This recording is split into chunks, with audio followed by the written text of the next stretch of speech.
सभी साथियों को नमस्कार। आप सभी का स्वागत है हमारे YouTube चैनल इडू ज्ञान अकादमी में। इकाई 8 के जो चैप्टर्स थे सभी करा दिए गए हैं, जिसका टाइटल था प्रधानाध्यापक का उत्तरदायित्व एवं भूमिका। आज से मैं स्टार्ट कर रहा हूं इकाई 9 और जो टाइटल है शैक्षिक प्रशासन। इस इकाई के अंतर्गत आज का जो चैप्टर है वो शैक्षिक पंचांग है और इससे रिलेटेड जो भी इंपॉर्टेंट क्वेश्चंस बन पा रहे हैं उन सभी को इस क्लास में समाहित किया गया है, रखा गया है। तो चलिए देखते हैं पहला प्रश्न और ऑप्शन उसके देखेंगे। पहला प्रश्न क्या है? एक प्रधानाचार्य ने शैक्षिक पंचांग बनाया, उसमें गतिविधियां निर्धारित की, जिम्मेदारियां बांटी, प्रगति की समीक्षा की और परिस्थितियों के अनुसार संशोधन किया। यह किस प्रशासनिक प्रक्रिया को सर्वाधिक स्पष्ट करता है? अब ऑप्शन देख लेते हैं। केवल संगठन, केवल निर्देशन, नियोजन, क्रियान्वयन, अनुश्रवण, सुधार की सतत प्रक्रिया और डी ऑप्शन है केवल नियंत्रण। तो इसका राइट आंसर हो जाएगा नियोजन, क्रियान्वयन, अनुश्रवण, सुधार की सतत प्रक्रिया, अर्थात सी ऑप्शन इसका राइट हो जाएगा। क्योंकि प्रभावी शैक्षिक प्रशासन एक सतत प्रक्रिया होती है। पंचांग के अनुसार पंचांग के संदर्भ में योजना बनाना, उसका क्रियान्वयन, प्रगति का अनुश्रवण और आवश्यक सुधार सभी परस्पर जुड़े हुए बिंदु होते हैं या जुड़े हुए चरण होते हैं। तो नियोजन, क्रियान्वयन, अनुश्रवण, सुधार की सतत प्रक्रिया के अंतर्गत ये सब जुड़े हुए बिंदु हैं, इसलिए सी ऑप्शन इसका राइट हो जाएगा। नेक्स्ट क्वेश्चन पर आते हैं। शैक्षिक पंचांग का निर्माण मुख्यतः किस सिद्धांत पर होना चाहिए?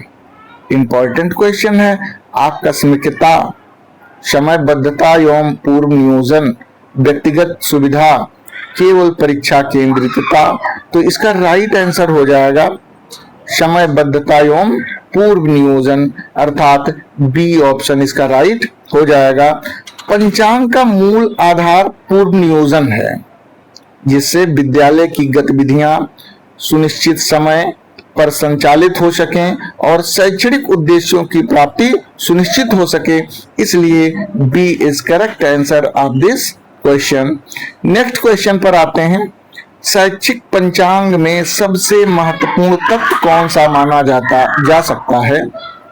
गतिविधियों का केवल नाम, गतिविधियों का समयबद्ध निर्धारण, शिक्षकों की व्यक्तिगत पसंद, केवल अवकाश। तो इसका राइट आंसर हो जाएगा गतिविधियों का समयबद्ध निर्धारण। इसका राइट आंसर हो जाएगा क्योंकि किसी गतिविधि का उद्देश्य तभी प्रभावी रूप से प्राप्त किया जा सकता है जब उसके लिए उचित समय, क्रम और उत्तरदायित्व पहले से निर्धारित हो। इसलिए बी ऑप्शन इसका करेक्ट हो जाएगा। नेक्स्ट क्वेश्चन पर आते हैं। प्रधानाचार्य के लिए शैक्षिक पंचांग का सबसे महत्वपूर्ण प्रशासनिक लाभ क्या है? कार्यभार समाप्त करना, विद्यालयी कार्यों में समन्वय स्थापित करना, शिक्षकों की संख्या कम करना, केवल निरीक्षण से बचना। तो इसका राइट आंसर हो जाएगा विद्यालयी कार्यों में समन्वय स्थापित करना। यह इसका राइट आंसर हो जाएगा क्योंकि पंचांग विभिन्न विभागों, शिक्षकों, विद्यार्थियों और गतिविधियों के बीच समन्वय स्थापित करने में प्रधानाचार्य की सहायता करता है। इसलिए B option is correct. Question number 5 पर आते हैं। यदि शैक्षिक पंचांग में निर्धारित गतिविधियां बार बार स्थगित हों तो यह किसकी ओर संकेत करता है? पंचांग की प्रभावशीलता स्वतः सिद्ध होती है, नियोजन एवं क्रियान्वयन में समन्वय की कमी है, विद्यार्थियों की सफलता, प्रशासनिक दक्षता।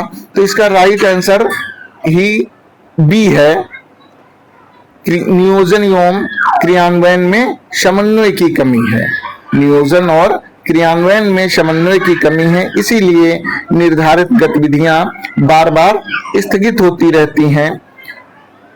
और शैक्षिक जो पंचांग बनाए जाते हैं, यह शैक्षिक पंचांग बनाना पर्याप्त नहीं होता है, उसके प्रभावी क्रियान्वयन, निगरानी और आवश्यकता अनुसार समायोजन की भी आवश्यकता होती है। इसलिए राइट आंसर बी हो जाएगा। नेक्स्ट क्वेश्चन पर आते हैं। शैक्षिक पंचांग में परीक्षा संबंधी कार्यक्रम सम्मिलित करने का प्रमुख कारण क्या है? विद्यार्थियों पर दबाव बढ़ाना, शिक्षण अधिगम और मूल्यांकन में समयबद्धता लाना, अवकाश कम करना, केवल प्रशासनिक रिकॉर्ड तैयार करना। तो इसका राइट आंसर हो जाएगा शिक्षण अधिगम और मूल्यांकन में समयबद्धता लाना। यह इसका राइट आंसर हो जाएगा, क्योंकि परीक्षा एवं मूल्यांकन की पूर्व योजना से पाठ्यक्रम पूर्ण कराने, पुनरावृत्ति तथा मूल्यांकन के लिए पर्याप्त समय सुनिश्चित किया जा सकता है। इसलिए बी आंसर इसका राइट हो जाएगा। नेक्स्ट क्वेश्चन पर आते हैं। शैक्षिक पंचांग और विद्यालय की समय सारणी में मूल अंतर क्या है? दोनों पूर्णतः समान है। पंचांग व्यापक वार्षिक नियोजन करता है, जबकि समय सारणी दैनिक साप्ताहिक कार्य विन्यास करती है। समय सारणी केवल परीक्षाओं के लिए होती है, पंचांग केवल शिक्षकों के लिए होता है। तो 7 का राइट आंसर भी बी हो जाएगा। पंचांग व्यापक वार्षिक नियोजन करता है, जबकि समय सारणी दैनिक साप्ताहिक कार्य विन्यास करती है। बी आंसर इसका करेक्ट हो जाएगा। शैक्षिक पंचांग व्यापक स्तर पर पूरे शैक्षिक वर्ष की गतिविधियों को निर्धारित करता है, जबकि समय सारणी विषय, कक्षा और अवधि के स्तर पर कार्य निर्धारित करती है। B is correct option of this question. Question number 8 पर आते हैं। शैक्षिक पंचांग तैयार करते समय सबसे पहले किस बात का ध्यान रखना चाहिए? ये ऑप्शन है विद्यालय की वास्तविक आवश्यकताओं और शैक्षिक उद्देश्यों का, केवल विद्यार्थियों की छुट्टियों का, केवल शिक्षकों की सुविधा का, केवल प्रतियोगिताओं का। तो इसका राइट आंसर हो जाएगा विद्यालय की वास्तविक आवश्यकताओं और शैक्षिक उद्देश्यों का। यह इसका राइट आंसर हो जाएगा, क्योंकि प्रभावी पंचांग विद्यालय के उद्देश्यों, शैक्षिक आवश्यकताओं, उपलब्धियों, संसाधनों और निर्धारित शैक्षिक कार्यक्रमों को ध्यान में रखकर बनाया जाता है। इसलिए ए ऑप्शन इसका करेक्ट हो जाएगा। क्वेश्चन नंबर 9 पर आते हैं। शैक्षिक पंचांग में सह पाठ्यक्रम गतिविधियों को शामिल करना क्यों आवश्यक है? शिक्षण समय पर्याप्त, शिक्षण समय समाप्त करने के लिए, विद्यार्थियों के सर्वांगीण विकास के लिए, परीक्षा कम करने के लिए, केवल मनोरंजन के लिए। तो इसका राइट आंसर हो जाएगा बी ऑप्शन, विद्यार्थियों के सर्वांगीण विकास के लिए। बी इसका करेक्ट आंसर हो जाएगा, क्योंकि खेल, सांस्कृतिक कार्यक्रम, वाद विवाद, साहित्यिक गतिविधियां आदि विद्यार्थियों के सामाजिक, मानसिक, भावनात्मक और रचनात्मक विकास में सहायक होते हैं। इसलिए विद्यार्थियों के सर्वांगीण विकास के लिए शैक्षिक पंचांग में सह पाठ्यक्रम गतिविधियों को शामिल किया जाता है। बी इसका इसीलिए करेक्ट हो जाता है। नेक्स्ट क्वेश्चन पर आते हैं। 10 पंचांग में गतिविधियों के बीच पर्याप्त समय न रखना किस प्रकार की त्रुटि है? वित्तीय त्रुटि, नियोजन संबंधी त्रुटि, अनुशासनात्मक त्रुटि और मूल्यांकन संबंधी त्रुटि। तो इसका राइट आंसर हो जाएगा नियोजन संबंधी त्रुटि। नियोजन संबंधी त्रुटि हो जाएगा, क्योंकि प्रभावी नियोजन में गतिविधियों के लिए यथार्थवादी समय निर्धारण आवश्यक है। अत्यधिक गतिविधियां कम समय में रखना अव्यवहारिक नियोजन को दर्शाता है या नियोजन को प्रकट करता है। तो बी ऑप्शन इसका करेक्ट हो जाएगा। नेक्स्ट क्वेश्चन पर आते हैं। शैक्षिक पंचांग का प्रभावी क्रियान्वयन मुख्यतः किस पर निर्भर करता है? केवल दस्तावेज तैयार करने पर, प्रशासनिक समन्वय, संसाधन और अनुश्रवण पर, केवल प्रधानाचार्य पर, केवल विद्यार्थियों पर। तो इसका राइट आंसर हो जाएगा प्रशासनिक समन्वय, संसाधन और अनुश्रवण पर, क्योंकि पंचांग की सफलता के लिए मानव संसाधन, भौतिक संसाधन, समन्वय, उत्तरदायित्व निर्धारण और निरंतर निगरानी आवश्यक होती है। बी ऑप्शन इसलिए इसका करेक्ट हो जाएगा। क्वेश्चन नंबर 12 पर आते हैं। Question number 12, good. हाँ, यदि किसी आकस्मिक कारण में से पंचांग में परिवर्तन करना पड़े तो प्रधानाचार्य को क्या करना चाहिए? पूरे पंचांग को निरस्त कर देना चाहिए, आवश्यकता अनुसार तार्किक संशोधन करना, कोई गतिविधि ना करना, केवल मौखिक आदेश देना। तो इसका राइट आंसर हो जाएगा बी, आवश्यकता अनुसार तार्किक संशोधन करना, क्योंकि पंचांग मार्गदर्शक दस्तावेज है। परिस्थितियों के अनुसार आवश्यक संशोधन किया जा सकता है, लेकिन मूल शैक्षिक उद्देश्यों को ध्यान में अवश्य ही रखना चाहिए। इसलिए इसका बी आंसर करेक्ट हो जाता है। क्वेश्चन नंबर 13 पर आते हैं। शैक्षिक पंचांग में उत्तरदायित्व निर्धारित करने का प्रमुख लाभ क्या है? प्रमुख लाभ क्या है? तो कार्यों में अस्पष्टता बढ़ती है, जवाबदेही स्पष्ट होती है, कार्यभार समाप्त होता है, निरीक्षण समाप्त होता है।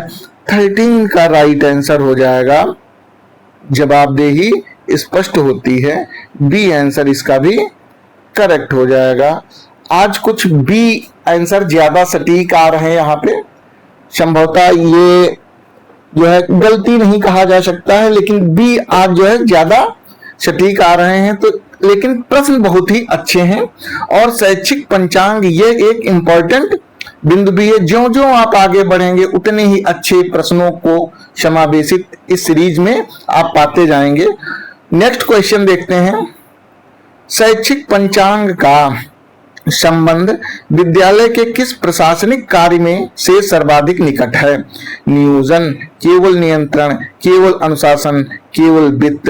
तो इसका 14 का राइट आंसर हो जाएगा नियोजन। अब जाकर ए ऑप्शन राइट हुआ है, नियोजन।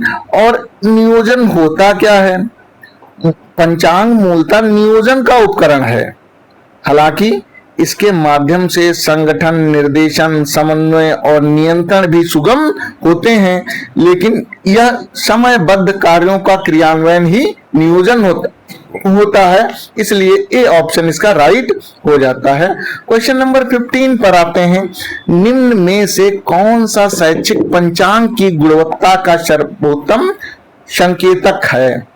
उसका आकर्षक प्रारूप, गतिविधियों का सफल एवं समयबद्ध क्रियान्वयन, उसकी लंबाई, उसमें अधिकाधिक कार्यक्रमों का होना। तो इसका राइट आंसर हो जाएगा गतिविधियों का सफल एवं समयबद्ध क्रियान्वयन। इसका राइट आंसर हो जाएगा। और क्योंकि पंचांग की वास्तविक गुणवत्ता उसके व्यवहारिक क्रियान्वयन और शैक्षिक उद्देश्यों की प्राप्ति से निर्धारित होती है, इसलिए बी आंसर इसका करेक्ट हो जाता है, गतिविधियों का सफल एवं समयबद्ध क्रियान्वयन। नेक्स्ट क्वेश्चन पर आते हैं। शैक्षिक पंचांग में पाठ्यक्रम पूर्णता की योजना रखने का उद्देश्य क्या है? केवल रिकॉर्ड पूरा करना, निर्धारित समय में पाठ्यक्रम को व्यवस्थित रूप से पूरा करना, अवकाश समाप्त करना, परीक्षा कठिन बनाना। तो इसका राइट आंसर हो जाएगा बी, निर्धारित समय में पाठ्यक्रम को व्यवस्थित रूप से पूरा करना। यह इसका राइट आंसर हो जाएगा, क्योंकि पाठ्यक्रम की समयबद्ध योजना से शिक्षण की गति निर्धारित रहती है और परीक्षा से पहले पुनरावृत्ति के लिए समय उपलब्ध कराया जा सकता है। इसलिए बी ऑप्शन इसका करेक्ट हो जाता है। क्वेश्चन नंबर 17 पर पहुंचते हैं। शैक्षिक पंचांग को अत्यधिक कठोर बनाने के लिए शैक्षिक पंचांग को अत्यधिक कठोर बनाने की सबसे बड़ी समस्या क्या हो सकती है? तो सबसे बड़ी समस्या बिटिया, चलो तुम जाओ, बाबा फोन और दे जाए, चलो जाओ, कच्छू तुम हूं, बाबा दे जाए। आकस्मिक परिस्थितियों में समायोजन की कठिनाई, नियोजन समाप्त होना, गतिविधियां स्वतः बढ़ जाना। तो इसका राइट आंसर हो जाएगा आकस्मिक परिस्थितियों में समायोजन की कठिनाई, क्योंकि अच्छा पंचांग पर्याप्त स्पष्ट होने के साथ साथ परिस्थितियों के अनुसार आवश्यक परिवर्तन की गुंजाइश भी रखता है, अर्थात उसमें संशोधन भी निहित होता है। इसलिए बी ऑप्शन करेक्ट हो जाता है। क्वेश्चन नंबर 18 पर आते हैं। शैक्षिक पंचांग में राष्ट्रीय एवं महत्वपूर्ण दिवसों को शामिल करने का प्रमुख शैक्षिक उद्देश्य क्या है? केवल अवकाश देना, विद्यार्थियों में सामाजिक एवं राष्ट्रीय चेतना विकसित करना, पाठ्यक्रम कम करना, परीक्षा स्थगित करना। तो 18 का राइट आंसर हो जाएगा विद्यार्थियों में सामाजिक एवं राष्ट्रीय चेतना विकसित करना, क्योंकि महत्वपूर्ण दिवसों के आयोजन से विद्यार्थियों में राष्ट्रीय भावना, सामाजिक जिम्मेदारी और सांस्कृतिक जागरूकता का विकास किया जा सकता है। इसलिए बी ऑप्शन इसका करेक्ट हो जाता है। क्वेश्चन नंबर 19 पर आते हैं। शैक्षिक पंचांग में शिक्षक प्रशिक्षण कार्यक्रमों का समावेश किस दृष्टि से महत्वपूर्ण है? केवल शिक्षकों को अवकाश देने के लिए, शिक्षकों के व्यवसायिक विकास के लिए, विद्यार्थियों की संख्या घटाने के लिए, विद्यालय बंद करने के लिए। तो इसका राइट आंसर हो जाएगा शिक्षकों के व्यवसायिक विकास के लिए। इसका राइट आंसर हो जाएगा, क्योंकि शिक्षक प्रशिक्षण से शिक्षण कौशल, विषयगत दक्षता और नई शैक्षिक विधियों के प्रयोग में सुधार होता है। इसलिए व्यवसायिक विकास शिक्षक प्रशिक्षण कार्यक्रमों में समावेशित होने पर ही संभव है। इसलिए बी ऑप्शन इसका राइट हो जाएगा। नेक्स्ट क्वेश्चन पर आते हैं। Question number 20। पंचांग तैयार करते समय संसाधनों का आकलन क्यों आवश्यक है? केवल खर्च बढ़ाने के लिए, प्रस्तावित गतिविधियों को व्यवहारिक बनाने के लिए, गतिविधियों को समाप्त करने के लिए, केवल निरीक्षण के लिए। तो इसका राइट आंसर हो जाएगा प्रस्तावित गतिविधियों को व्यवहारिक बनाने के लिए। प्रस्तावित गतिविधियों को व्यवहारिक बनाने के लिए, क्योंकि उपलब्ध शिक्षक, कक्ष, उपकरण, वित्त और समय को ध्यान में रखकर ही यथार्थवादी कार्यक्रम बनाया जा सकता है। इसलिए बी ऑप्शन इसका करेक्ट हो जाएगा। नेक्स्ट क्वेश्चन पर आते हैं। शैक्षिक पंचांग में अनुश्रवण का सर्वोत्तम अर्थ क्या है? केवल आदेश जारी करना, निर्धारित कार्यक्रमों की प्रगति की निरंतर निगरानी, केवल परीक्षा लेना, केवल उपस्थिति देखना। तो 21 का राइट आंसर हो जाएगा निर्धारित कार्यक्रमों की प्रगति की निरंतर निगरानी करना। यह इसका राइट आंसर हो जाएगा, क्योंकि अनुश्रवण से यह पता चलता है कि निर्धारित गतिविधियां योजना के अनुसार चल रही हैं या नहीं और कहां सुधार की आवश्यकता है। तो बी ऑप्शन इसका राइट हो जाता है। नेक्स्ट क्वेश्चन पर आते हैं। यदि पंचांग में कार्यक्रम तो निर्धारित हैं, लेकिन किसी गतिविधि के लिए उत्तरदायी व्यक्ति नहीं है, तो प्रमुख कमी क्या है? उद्देश्य निर्धारण, उत्तरदायित्व निर्धारण, मूल्यांकन, अवकाश निर्धारण। तो इसका राइट आंसर हो जाएगा उत्तरदायित्व निर्धारण, क्योंकि गतिविधि की सफलता के लिए केवल समय निर्धारण पर्याप्त नहीं होता है, जिम्मेदारी भी स्पष्ट होनी चाहिए। इसलिए बी आंसर करेक्ट हो जाता है। क्वेश्चन नंबर 23 पर आते हैं। शैक्षिक पंचांग और शैक्षिक प्रशासन के संबंध को किस रूप में समझना सर्वाधिक उचित है? पंचांग प्रशासन से अलग दस्तावेज है। पंचांग शैक्षिक प्रशासन के नियोजन एवं समन्वय का महत्वपूर्ण उपकरण है। पंचांग केवल विद्यार्थियों का दस्तावेज है, पंचांग केवल परीक्षा विभाग से संबंधित है। तो इसका राइट आंसर हो जाएगा पंचांग शैक्षिक प्रशासन के नियोजन एवं समन्वय का महत्वपूर्ण उपकरण है। यह इसका राइट आंसर हो जाएगा, क्योंकि शैक्षिक प्रशासन में योजना, संगठन, निर्देशन, समन्वय और नियंत्रण शामिल हैं। पंचांग इन कार्यों को समयबद्ध रूप देने में सहायता करता है, इसलिए बी ऑप्शन इसका करेक्ट हो जाता है। क्वेश्चन नंबर 24 पर आते हैं। शैक्षिक पंचांग में मूल्यांकन गतिविधियों को उचित अंतराल पर रखने का प्रमुख लाभ क्या है?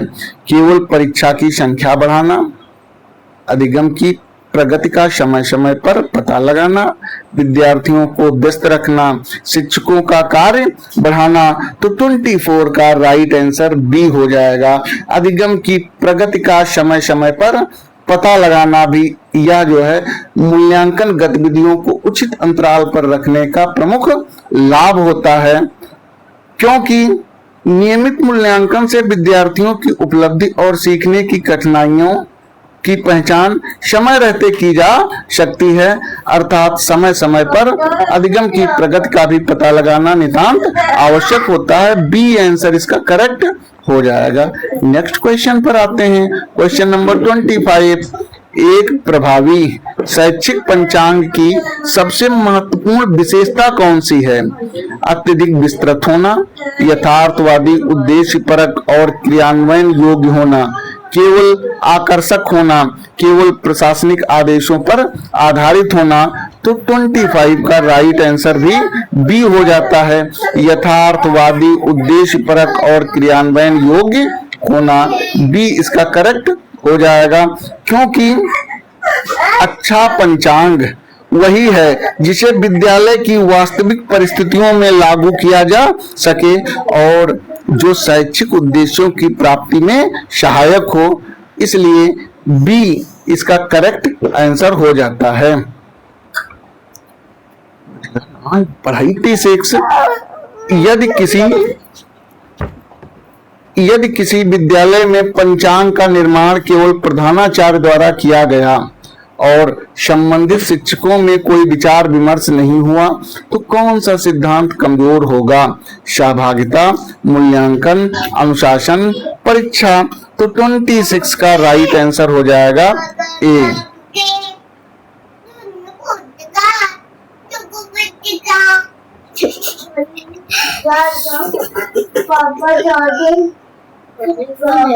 चलो तुम वो अक्रम जाओ, सब हो जाएगा। ए ऑप्शन सहभागिता, क्योंकि विद्यालयी नियोजन में संबंधित व्यक्तियों की सहभागिता से योजना अधिक व्यवहारिक बनती है और उसके क्रियान्वयन में सहयोग बढ़ता है। तो इसका राइट आंसर ए ऑप्शन हो जाता है, सहभागिता। नेक्स्ट क्वेश्चन पर आते हैं। Question number 27। शैक्षिक पंचांग में समन्वय का सर्वोत्तम उदाहरण कौन सा है? बहुत ही अच्छा क्वेश्चन है। प्रत्येक शिक्षक का अलग अलग कार्यक्रम बनाना, परीक्षा, शिक्षण, खेल और सांस्कृतिक गतिविधियों को टकराव से बचाते हुए व्यवस्थित करना, केवल अवकाश निर्धारित करना, केवल उपस्थिति लेना। तो 27 का राइट आंसर हो जाएगा बी।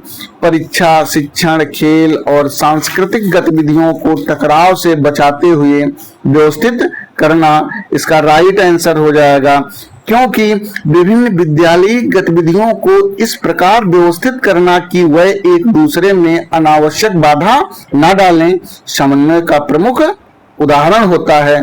इसलिए B answer is correct. Question number 28 पर आते हैं। शैक्षिक पंचांग की समीक्षा कब की जानी चाहिए? केवल वर्ष के अंत में, आवश्यकता एवं प्रगति के अनुसार समय समय पर, कभी नहीं, केवल निरीक्षण के समय। तो इसका राइट आंसर हो जाएगा बी। आवश्यकता एवं प्रगति के अनुसार समय समय पर।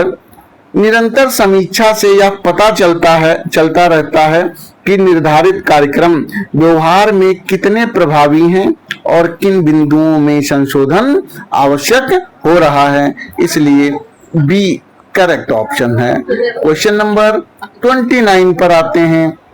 निम्न में से कौन सा कथन शैक्षिक पंचांग के संबंध में सर्वाधिक सही है?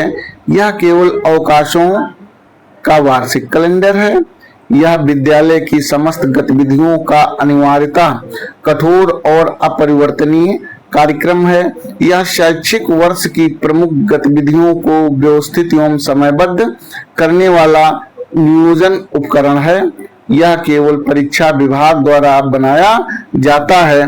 तो 29 का राइट आंसर हो जाता है, यह शैक्षिक वर्ष की प्रमुख गतिविधियों को व्यवस्थित एवं समयबद्ध करने वाला नियोजन उपकरण है, अर्थात सी ऑप्शन इसका राइट हो जा रहा है। नेक्स्ट क्वेश्चन पर आते हैं। क्वेश्चन नंबर 30, शैक्षिक पंचांग का सर्वाधिक उपयुक्त उद्देश्य क्या है? केवल अवकाशों की सूची बनाना, विद्यालय की शैक्षणिक गतिविधियों को समयबद्ध एवं व्यवस्थित करना, केवल परीक्षा कार्यक्रम निर्धारित करना, केवल सह पाठ्यक्रम गतिविधियां संचालित करना। तो इसका राइट आंसर हो जाएगा भी, विद्यालय की शैक्षणिक गतिविधियों को समयबद्ध एवं व्यवस्थित करना, क्योंकि शैक्षिक पंचांग पूरे वर्ष की शिक्षण, परीक्षा, सह पाठ्यक्रम, सह शैक्षिक तथा अन्य विद्यालयों की गतिविधियों को पूर्व निर्धारित एवं व्यवस्थित करने का माध्यम होता है, इसलिए बी ऑप्शन इसका भी करेक्ट हो जाता है। तो साथियों, ये 30 क्वेश्चंस आप लोगों को उपलब्ध कराए गए शैक्षिक पंचांग या शैक्षणिक पंचांग टाइटल से। क्वेश्चंस कैसे थे कमेंट बॉक्स में अवश्य ही बताइएगा, और यदि क्लास पसंद आई हो तो लाइक कर दीजिएगा। मिलते हैं नेक्स्ट वीडियो में, तब तक के लिए जय हिंद, जय भारत।